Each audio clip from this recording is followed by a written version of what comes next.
there's a strange name for an effect that the person feels after traumatic injury. It's called partial death syndrome. It happens to some cases where people feel as though the old person, or the person that they were prior to their injury, has died, and a new person has sort of resumed their identity. They feel that much change in who they are.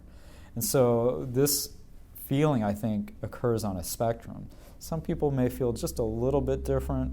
Some people actually feel as though they're better people following the injury. And some people feel just so, bereaved by what they've lost that they have a tremendous difficulty accepting life with a brain injury.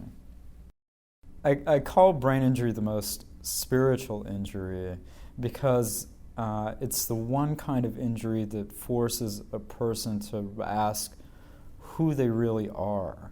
And that question of who am I is so central to so many different spiritual traditions that it really opens up the door for transformation in many cases. I write about a woman in my book named Melissa Felto, who was a very type A corporate executive, and following her injury, she had this sort of radical transformation where she, after a very long struggle, was able to deal with herself in a way that embraced who she was after the injury. And she did this with the help of meditation and spiritual practice of some kind.